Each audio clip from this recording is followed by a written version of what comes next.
Hello dear students, welcome to the success classes technical education. आज हम study करेंगे three phase induction motor. पहले हम पढ़ चुके हैं डीसी मोटर और डीसी जनरेटर। ये चौथी यूनिट का ये हमारा तीसरा टॉपिक है, तो हम स्टडी करेंगे that is three phase induction motor.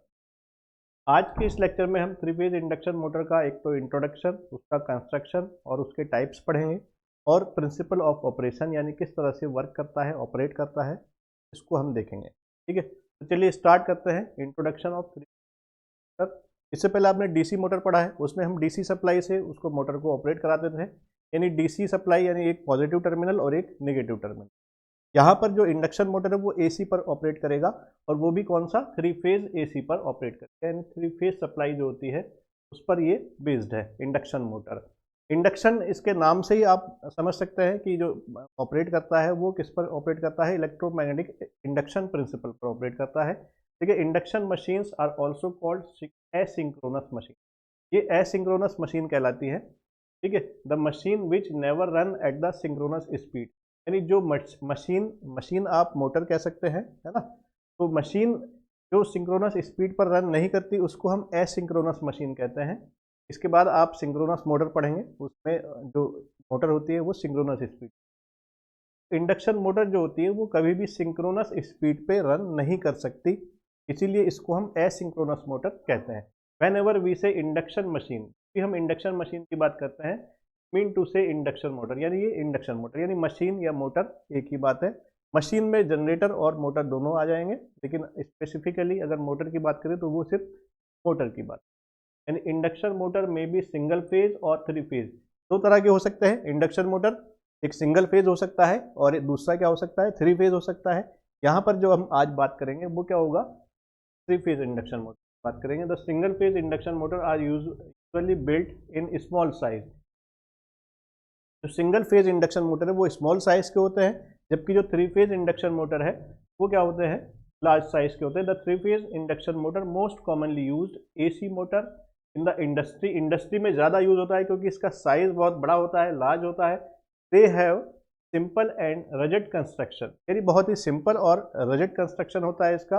Low cost होता है, यानी अदर मोटर्स के कंपेरिजन में अगर उतने ही साइज का दूसरे मोटर हम डेवलप कराएंगे, प्रोड्यूस करते हैं, तो वहाँ पर उसकी कॉस्ट ज़्यादा आएगी। जो थ्री फेज इंडक्शन मोटर है वो लो कॉस्ट हाई एफिशिएंसी बहुत हाई होती है। रिजनेबली गुड पावर फैक्टर इसका अच्छा रहता है। सेल्फ स्टार्टिंग, सबसे अच्छी बात है कि ये सेल्फ स्टार्टिंग होता है, यानी इसको स्टार्ट करने के लिए किसी एक्सटर्नल सोर्स की रिक्वायरमेंट आपको नहीं पड़ती है, किसी एक्सटर्नल सर्किट की रिक्वायरमेंट नहीं पड़ती। एंड लो मेंटेनेंस बहुत कम होता है। ठीक है, मेंटेनेंस कॉस्ट कम क्यों होती है उसको हम आगे देखेंगे। और ये रजड क्यों होता है, रजड कंस्ट्रक्शन, सिंपल और रजड कंस्ट्रक्शन किस वजह से है, ये आप इसका जो कंस्ट्रक्शन हम पढ़ेंगे उसमें देखेंगे। ठीक है, almost more than 90% of the mechanical power used in is provided by the three phase induction motor, यानी इंडस्ट्री में इसका 90% यूज होता है। स्पेसिफिकली इंडस्ट्री के ही लिए इसको बनाया गया है क्योंकि लार्ज साइज में होते हैं, हैवी लोड इसमें लगाया जाता है, और 90% इंडस्ट्री जो है वो आज के टाइम में थ्री फेज इंडक्शन मोटर का यूज करती है। ठीक है,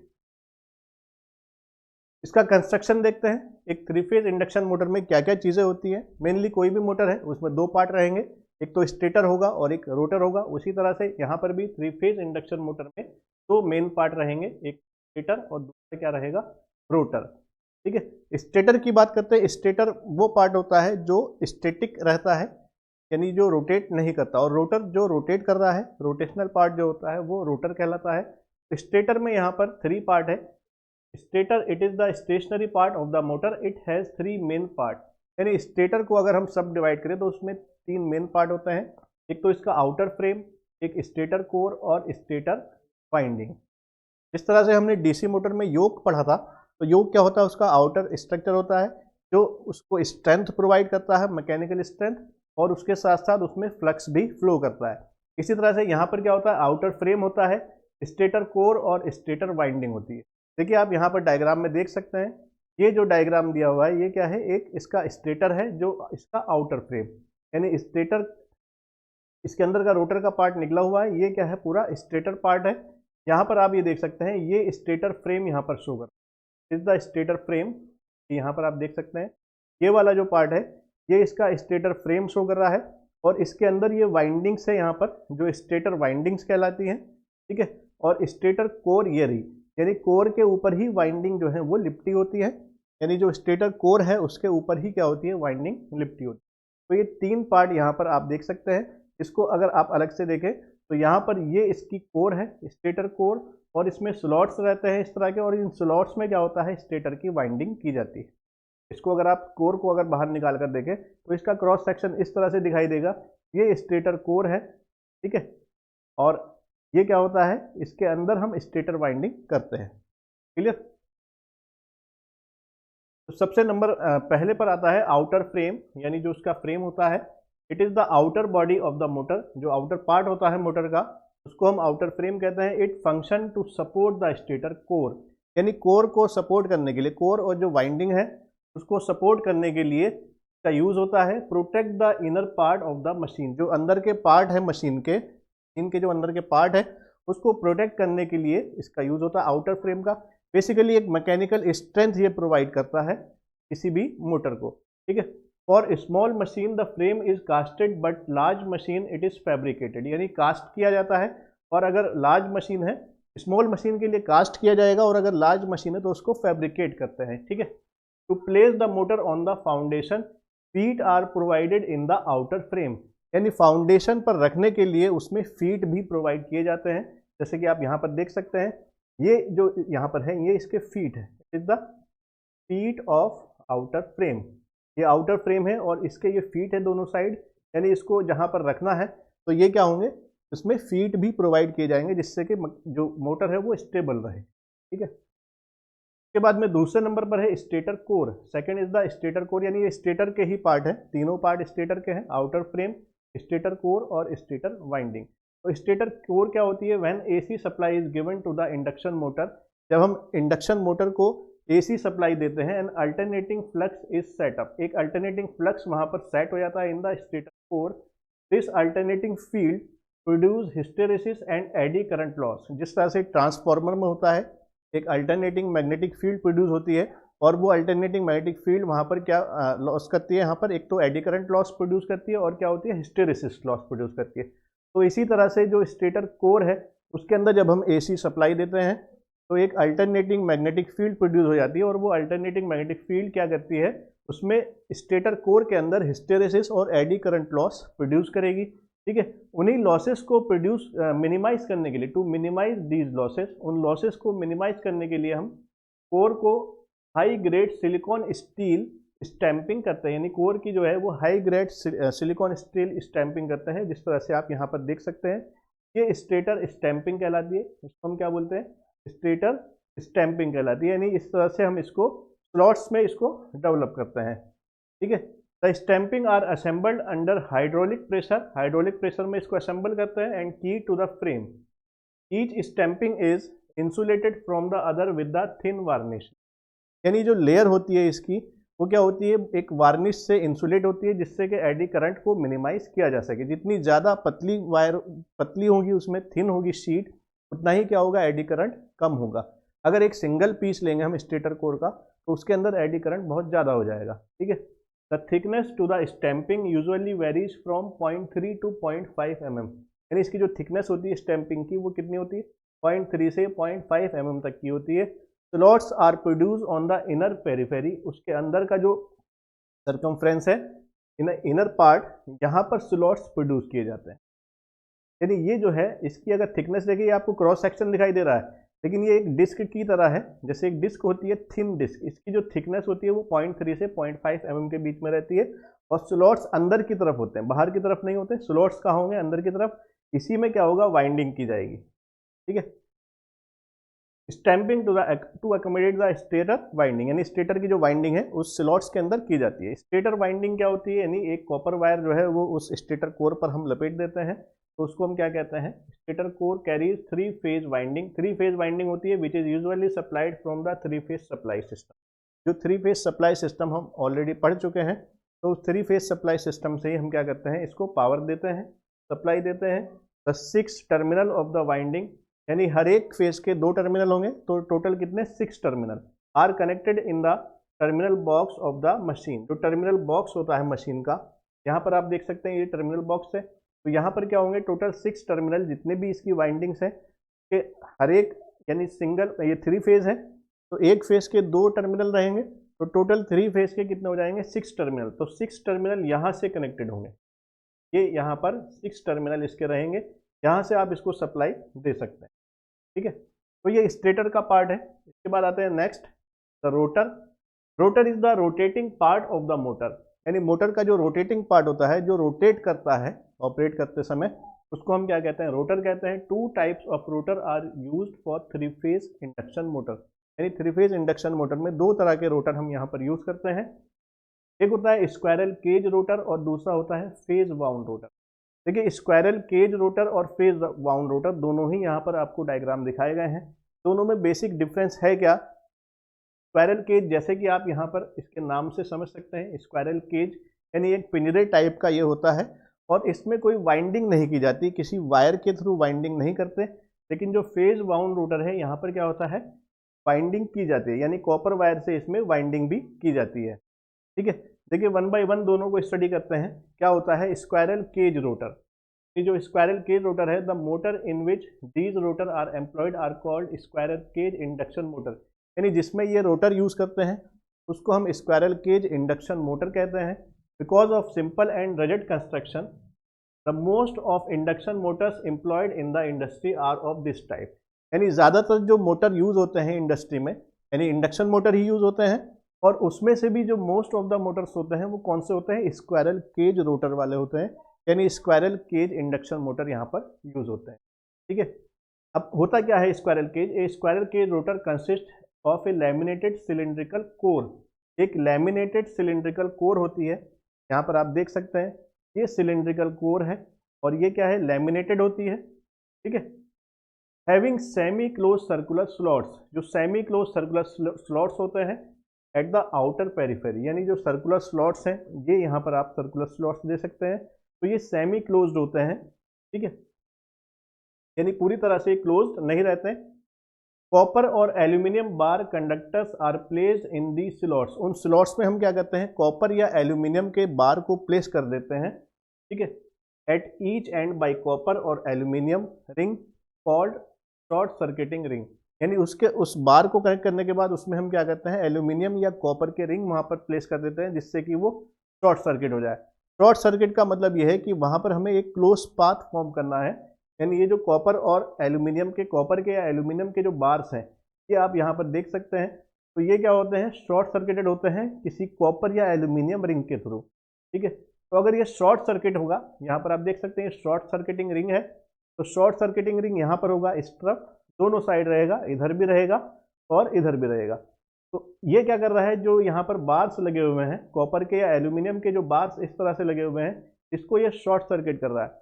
शॉर्ट सर्किट करने से क्या होगा, जो इंड्यूस करंट होता है वो यहाँ पर इजीली फ्लो हो जाता है। इंड्यूस करंट अभी देखेंगे आप आगे वर्किंग में किस तरह से करंट वहाँ पर इंड्यूस होगा। ठीक है, दस in these rotor the rotor winding is permanently short circuited, यानी रोटर वाइंडिंग जो होती है, वाइंडिंग यहाँ पर किसी वायर की नहीं होती, एक कंडक्टर की होती है, वो कॉपर का हो सकता है या एल्यूमिनियम का हो सकता है। ठीक है, and no external resistance can be added. ये इसकी ड्रॉबैक आप समझ सकते हैं कि इसमें कोई एक्सटर्नल रेजिस्टेंस इसमें ऐड नहीं किया जा सकता। ठीक है, स्क्वायरल केज रोटर में कोई एक्सटर्नल रेजिस्टेंस ऐड नहीं किया जा सकता। The slots are not parallel to the shaft but these are skewed. आप यहाँ देख सकते हैं कि ये जो स्लॉट्स हैं वो इस शाफ्ट के पैरेलल नहीं है। ये जो स्लॉट्स हैं, यानी जो रॉड्स यहाँ पर लगी हैं, वो क्या है, इसके पैरेलल नहीं है, ये क्या है, स्क्यूड रहती है, थोड़ी सी इंक्लाइंड रहती है। इसका एक रीज़न है, वो आगे वर्किंग में देखें क्यों ये इंक्लाइंड रहती हैं। ठीक है, देखिए the skewing provide the following advantage. इसकी एडवांटेजेस क्या क्या है, एक तो हमिंग जो है वो रिड्यूस हो जाती है, यानी जो हमिंग साउंड होती है वो रिड्यूस हो जाती है किसी भी मोटर में। दैट एंश्योर क्वाइट रनिंग, यानी बहुत ही शांत रनिंग इसकी जो होती है, यानी जो साउंड जो है वो कम हो जाती है, मिनिमाइज हो जाती है, नॉइज इसमें नहीं रहती। At different position of the rotor smooth and sufficient torque is obtained, यानी टॉर्क जो है वो बहुत स्मूथ मिलता है और सफिशिएंट टॉर्क मिलता है। It reduce the magnetic locking, magnetic locking को ये रिड्यूस कर देता है। And it increase the rotor resistance, rotor resistance को इंक्रीज कर देता है, क्योंकि इंक्लाइन करने से शाफ्ट की लेंथ बढ़ जाती है। अगर सीधी रखेंगे, पैरेलल रखेंगे तो इसकी लेंथ कम रहेगी, आप यहाँ देख सकते हैं। अगर हम इस शाफ्ट को सीधा रखेंगे तो लेंथ कम रहेगी, यानी रेजिस्टेंस कम होगी। लेकिन अगर इसको इंक्लाइन रखेंगे तो लेंथ बढ़ जाएगी, और रेजिस्टेंस क्या होगा, लेंथ के डायरेक्टली प्रोपोर्शनल होता है। तो इसकी रेजिस्टेंस इंक्लाइन करने से, यानी स्क्यू करने से यहाँ पर ये बढ़ जाएगी। ठीक है, तो ये इसके चार इसके मेन एडवांटेज हैं जो स्क्यूइंग हम यहाँ पर प्रोवाइड करते हैं। तो ये क्वेश्चन यहाँ पर बन सकता है कि स्क्वायरल केज रोटर में स्क्यूइंग क्यों यूज़ करते हैं, उसको हम पैरेलल क्यों नहीं करते। तो उसकी आप ये चार एडवांटेजेस यहाँ पर लिख सकते हैं। ठीक है, तो ये था स्क्वायरल केज रोटर। दूसरे नंबर पर आता है फेज वाउंड रोटर। ठीक है, फेज वाउंड रोटर क्या होता है, it is also known as slip ring rotor. इसको स्लिप रिंग रोटर कहते हैं, और जहाँ पर ये रोटर यूज़ होता है उसको हम slip ring 3 phase induction motor कहते हैं, या स्लिप रिंग मोटर भी कहते हैं, स्लिप रिंग इंडक्शन मोटर। ठीक है, स्लिप रिंग इंडक्शन मोटर उसको कहा जाता है। ठीक है, this rotor is also cylindrical. ये रोटर भी सिलेंड्रिकल होता है। ठीक है, which consist of large number of stamping, यानी इसमें लार्ज नंबर ऑफ स्टैंपिंग होती है, स्टैंपिंग बहुत ज़्यादा होती है। Number of semi close slots are punched at its outer periphery. Same वही है जिस तरह से हम इसमें करते हैं जो स्क्वायरल केज था, इसी तरह से यहाँ पर फेज वाउंड में ए 3 phase insulated winding is place in the slots. यहाँ पर हम वाइंडिंग प्लेस करते हैं। वहाँ पर तो कंडक्टर्स हमने प्लेस किए थे, यानी जो कॉपर के एल्यूमिनियम के बार्स वहाँ पर प्लेस किए थे। यहाँ पर क्या होता है, जो वायर होते हैं कॉपर वायर का, उससे हम क्या करते हैं, वाइंडिंग प्लेस करते हैं। The rotor is wound for the same number of poles as that of stator. ये इसका मेन पॉइंट है, यानी जो रोटर में उतने ही पोल्स रहेंगे जितने स्टेटर में रहेंगे। स्टेटर में अगर 6 पोल हैं तो रोटर में भी क्या रहेंगे, 6 पोल रहेंगे। अगर स्टेटर में 4 हैं तो रोटर में भी 4 पोल रहेंगे। The rotor winding is connected in star and its remaining 3 terminals are connected to the slip ring. Star connection रहता है रोटर वाइंडिंग का फेज वाउंड में। ठीक है, the rotor core is key to the shaft. जो core है वो shaft के साथ उसको ज्वाइंट कर दिया जाता है, की कर दिया जाता है। Similarly slip ring are also key to the shaft but these are insulated from the shaft. Slip ring जो होते हैं वो भी शाफ्ट पर की जुड़े होते हैं, और लेकिन वो क्या होते हैं, इंसुलेटेड होते हैं शाफ्ट से। In this case depending upon the requirement any external resistance can be added. ये इसका एडवांटेज है, जो स्क्वायरल केज का डिसएडवांटेज कह सकते हैं और इसका एडवांटेज कह सकते हैं। स्क्वायरल केज में हम एक्सटर्नल रेजिस्टेंस ऐड नहीं कर सकते, और जो फेज वाउंड रोटर होता है वहाँ पर हम एक्सटर्नल रेजिस्टेंस ऐड कर सकते हैं। अब एक्सटर्नल रेजिस्टेंस की ज़रूरत क्यों पड़ती है वो हम आगे देखेंगे, लेकिन यहाँ पर इसका ये एडवांटेज है कि फेज वाउंड रोटर में एक्सटर्नल रेजिस्टेंस को ऐड किया जा सकता है, जबकि स्क्वायरल केज रोटर में एक्सटर्नल रेजिस्टेंस को ऐड नहीं कर सकते। इन this case also the rotor is skewed. यहाँ पर भी स्क्यूड रहता है रोटर, यानी पैरेलल नहीं रहेगा शाफ्ट के, इंक्लाइन रहेगा। ठीक है, mild steel shaft is pass through the centre of the rotor. जो शाफ्ट बनी होती है माइल्ड स्टील की बनी होती है। The purpose of the shaft is to transfer the mechanical power. Shaft का काम क्या होता है, मैकेनिकल पावर को ट्रांसफर करना। ठीक है, तो ये था हमारा फेज वाउंड रोटर, यानी कंस्ट्रक्शन ऑफ 3 फेज। यानी टाइप्स भी आप इसको कह सकते हैं कि जो 3 फेज इंडक्शन मोटर है उसके टाइप्स अगर बात करी जाए, टाइप्स कौन कौन से होंगे, 2 तरह के टाइप्स होंगे, यानी 2 टाइप्स के 3 फेज इंडक्शन मोटर रहेंगे। एक तो स्क्वायरल केज रोटर वाला, यानी जो मोटर रहेगा 3 फेज इंडक्शन मोटर वो या तो स्क्वायरल केज हो सकता है या फिर फेज वाउंड हो सकता है। ठीक है, रोटर पर ही डिपेंड करेगा, टाइप्स ऑफ रोटर पर ही डिपेंड करेगा कि type of 3 phase induction motor कौन कौन से हैं। ठीक है, इसके बाद आता है principle of operation. Principle of operation जैसे कि आप इसके नाम से ही जान सकते हैं, इंडक्शन मोटर है, यानी प्रिंसिपल ऑफ इलेक्ट्रोमैग्नेटिक इंडक्शन पर ये ऑपरेट करता है। जब हम 3 फेज सप्लाई किसी मोटर को दे देते हैं, 3 फेज इंडक्शन मोटर को दे देते हैं स्टेटर वाइंडिंग को। अब देखिए स्टेटर वाइंडिंग, यहाँ पर स्टेटर वाइंडिंग तो दोनों में रहेगी, चाहे वो स्क्वायरल केज हो या फेज वाउंड हो। लेकिन जो फेज वाउंड रोटर होता है वहाँ पर हम रोटर में भी वाइंडिंग करते हैं, और जो स्क्वायरल केज होता है वहाँ पर रोटर की वाइंडिंग की जरूरत नहीं पड़ती। उस वाइंडिंग की जगह परमानेंट शाफ्ट, वहाँ पर परमानेंट जो कंडक्टर है कॉपर कंडक्टर, उसका यूज़ करते हैं। ठीक है, तो हम सप्लाई जो देते हैं वो किसको देते हैं, सिर्फ और सिर्फ स्टेटर वाइंडिंग को सप्लाई दी जाती है, जो रोटर वाइंडिंग है उसको सप्लाई नहीं देते। देखिए डीसी मोटर में आपको आर्मेचर फील्ड भी प्रोड्यूस करनी होती है, और जो स्टेटर होता है उसकी भी फील्ड प्रोड्यूस करनी होती है। यानी स्टेटर वाइंडिंग को भी सप्लाई देनी होती है, स्टेटर के जो पोल्स होते हैं और जो आर्मेचर कंडक्टर है वहाँ भी सप्लाई देनी होती है, दोनों में हमें सप्लाई देनी होती है। इसका एडवांटेज ये है कि इसमें सिर्फ जो स्टैटिक पार्ट है, यानी जो स्टेटर है, केवल उसी को हमें एक्सटर्नल सप्लाई देनी होती है, जो रोटर पार्ट है उसको सप्लाई देने की रिक्वायरमेंट नहीं होती। ठीक है, अब वहाँ पर फील्ड सप्लाई कैसे पहुँचती है वो देखते हैं। जब हम थ्री फेज यहाँ पर सप्लाई देते हैं three phase wound induction motor को, तो एक रिवॉल्विंग फील्ड वहाँ पर जनरेट हो जाती है। किसी भी इंडक्शन में रिवॉल्विंग फील्ड जनरेट हो जाती है और वो रिवॉल्विंग फील्ड क्या होती है, वहाँ पर रोटेट करती रहती है, यानी the resultant magnetic field set up by the stator core at any instant as per the supply sequence that this field is rotating in the anti clockwise direction. Suppose कर लेते हैं कि ये एंटी क्लॉकवाइज डायरेक्शन में ये ns speed से rotate कर रही है। आप इसको यहाँ पर देख सकते हैं। सपोज कीजिए ये स्टेटर है हमारा, ये स्टेटर है, यहाँ पर हमने एक वाइंडिंग ये की है, वाइंडिंग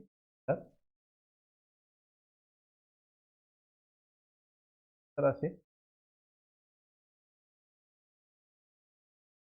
हो जाएगी।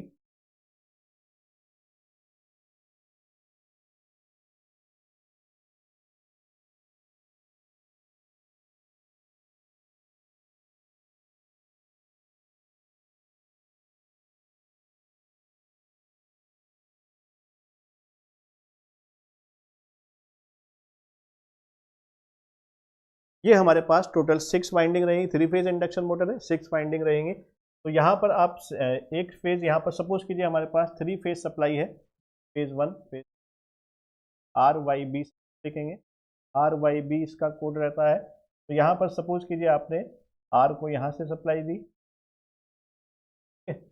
और ये वाली जो सप्लाई इधर आकर के आप उसी को देंगे वाइंडिंग को, ये वाली वाइंडिंग है, और फिर ये वाली जो वाइंडिंग है वो आप इससे कनेक्ट कर सकते हैं। ठीक है, इसी तरह से ये जो वाइंडिंग है दूसरी सेकंड वाली, इसकी सप्लाई आप यहाँ पर देंगे और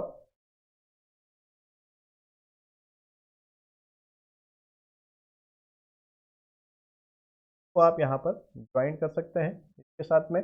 और तीसरी जो वाइंडिंग यहाँ पर है, ये वाली जो सेकंड वाइंडिंग है ये आप यहाँ से देंगे सेकंड सप्लाई,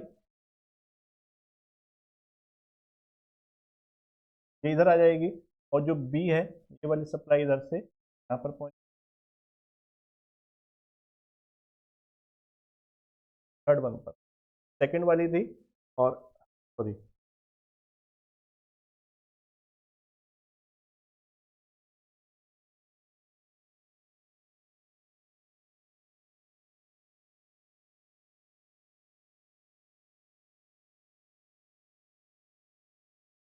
ये इसका कनेक्शन डायग्राम है। ठीक है, इसको ये वाला और रह गया अभी, तो हम कनेक्ट करेंगे। ये वाला जो एंड है इधर जाएगा, इसका एंड यहाँ पर जुड़ेगा, ये वाला जुड़ेगा, सेकंड वन इधर आ जाएगा, यानी ये इससे कनेक्ट नहीं होगा। बस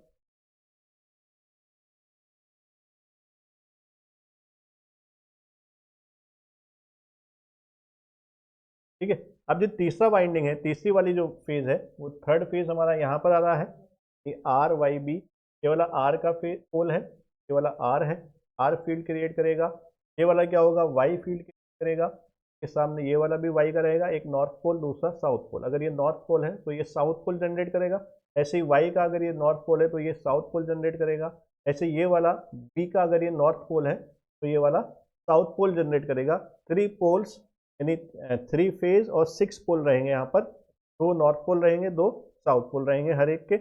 अब यहाँ पर ये इससे कनेक्टेड है, ये वाला कनेक्शन इधर हो गया है, और थर्ड वाला जो कनेक्शन होगा उसको हम इधर देंगे। थर्ड कनेक्शन आप यहाँ पर ले सकते हैं, ये वाला,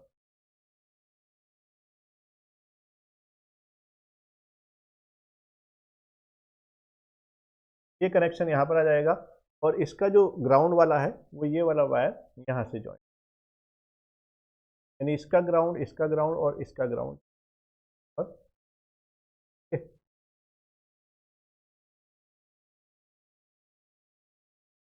न्यूट्रल वायर आप इसको, तो ये इसका कनेक्शन है। आर वाई और ये हमारा स्टेटर की वाइंडिंग रहती है। जो स्टेटर होता है उसके अंदर जो वाइंडिंग की जाती है वो इस तरह से की जाती है कि यहाँ पर एक पोल ये आ जाएगा आपका और उसका दूसरा पोल इधर आ जाएगा, एक फेज का, दूसरा फेज का एक पोल ये बन जाएगा, तीसरे फेज का ये बन जाएगा। अब देखिए जो 3 फेज सप्लाई है वहाँ पर क्या होता है, जो हमें जो वेवफॉर्म मिलती है वो 3 फेज इस तरह से मिलती है कि तीनों फेज क्या होते हैं 120 डिग्री आउट ऑफ फेज रहते हैं। यानी अगर पहला फेज ये है तो दूसरा फेज क्या होगा, इससे 120 डिग्री बैक करेगा और तीसरा फेज जो होगा वो इससे फिर 120 बैक करता है इस तरह से।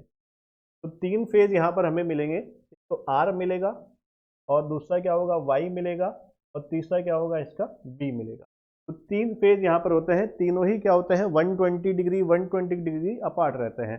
तो आप यहाँ देख सकते हैं कि जब किसी इंस्टेंट पर किसी एक फेज का मैक्सिमम रहेगा, किसी एक फेज का मैक्सिमम रहेगा तो उस इंस्टेंट पर बाकी दोनों फेज का क्या रहेगा, मिनिमम रहेगा। यानी जब इस पॉइंट पर मैग्नेटिक फील्ड मैक्सिमम रहेगी तो उसके बाद क्या होगा, जो बाकी दोनों पोल्स हैं यानी इन दोनों की मैक्सिमम रहेगी और ये वाला जो वाई फेज है और जो हमारा ये वाला फेज है बी, आर वाई बी, ये वाला बी फेज है। तो बी फेज की जो बी और वाई की दोनों की जो मैग्नेटिक फील्ड रहेगी वो क्या रहेगी, यहाँ पर कम रहेगी, सबसे ज़्यादा इसी की रहेगी।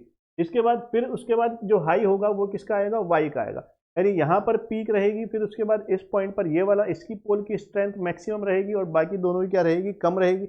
इसके बाद फिर क्या होगा, नेक्स्ट जो आ रहा है वो बी आ रहा है, यानी फिर इस पोल की, इन दोनों पोल्स की स्ट्रेंथ हाई रहेगी और बाकी क्या रहेगी, इसकी वीक रहेगी। तो अगर इन तीनों का रिजल्टेंट देखें तो तीनों के रिजल्टेंट से एक रिवॉल्विंग मैग्नेटिक फील्ड यहाँ पर क्रिएट हो जाएगी।